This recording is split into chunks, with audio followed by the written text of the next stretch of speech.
So this is question number 32 in section 4.7. We would like to find the maximum volume of the cylinder inscribed within a cone.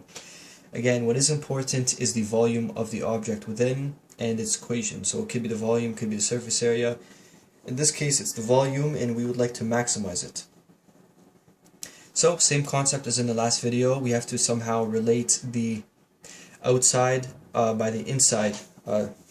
And so in this case, what I've done is I have the modified version of the volume to correlate with my variables. So x and y, x will be the radius of the cylinder, y will be the height of the cylinder, r is the radius of the cone, and h is the height of the cone.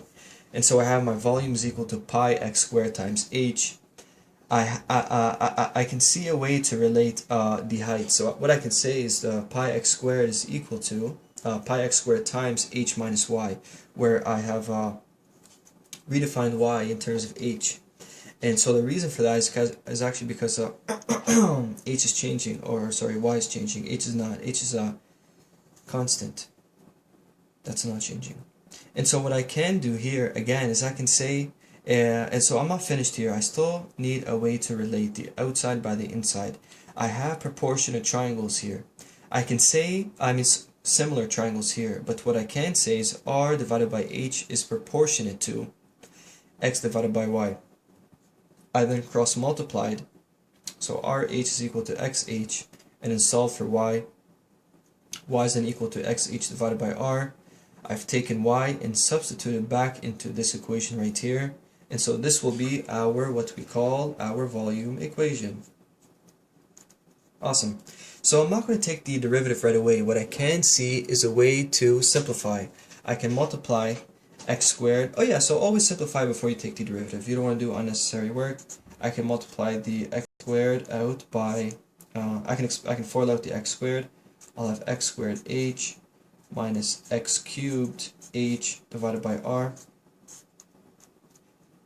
And so now I'm ready to take the derivative. And so since there's many variables, instead of writing v prime, it's better to write it in this notation, dv by dx, so specifying the derivative with respect to volume with respect to x, pi 2xh minus 3x squared h divided by r.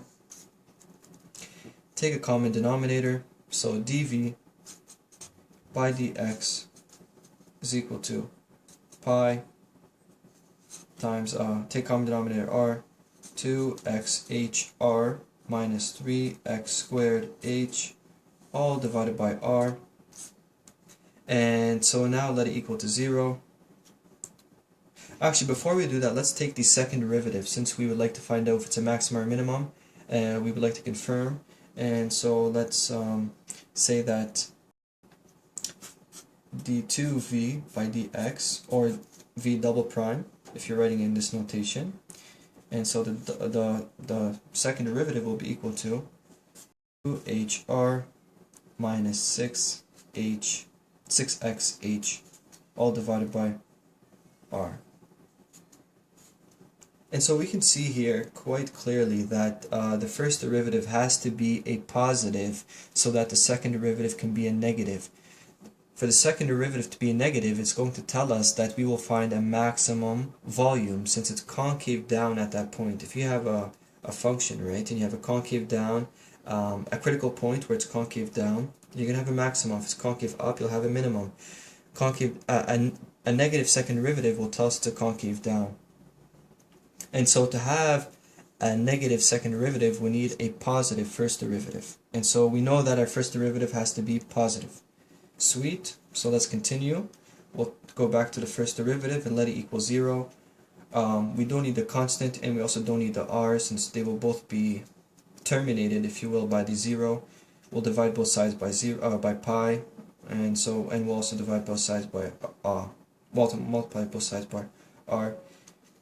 So we'll set this equal to 0. We'll have, write it in a different color,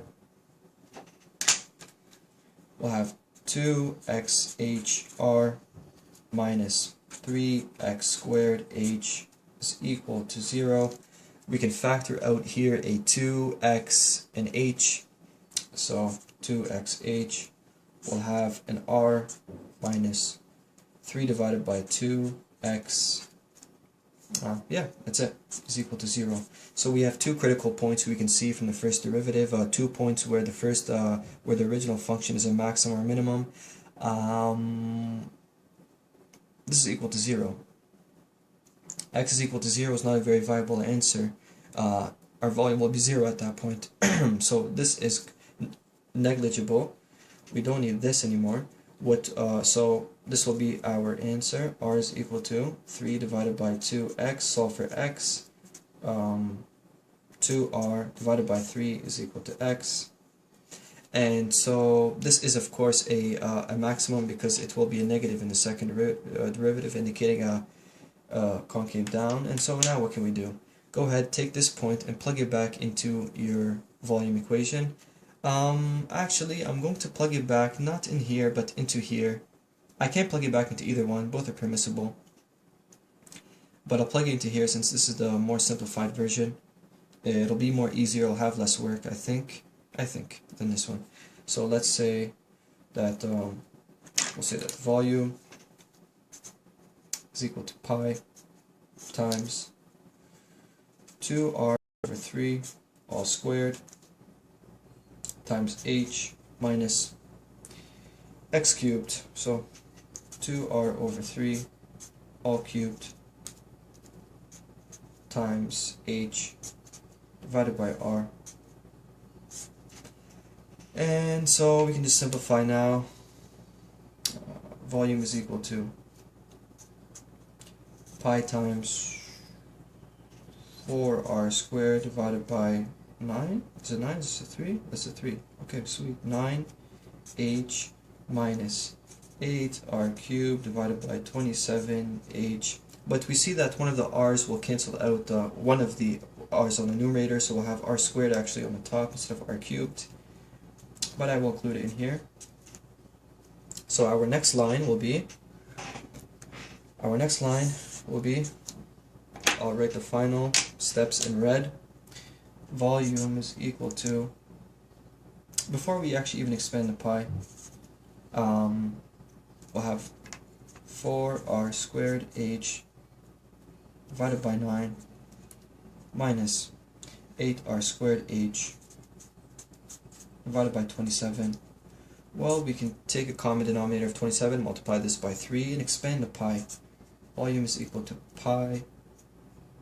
Sorry, keep the pi, we don't really need it. Multiply this by 3.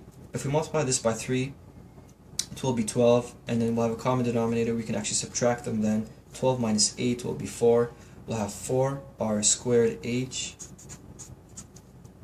divided by 27. And so our volume, our maximum volume of the cylinder will be 4r squared h pi divided by 27.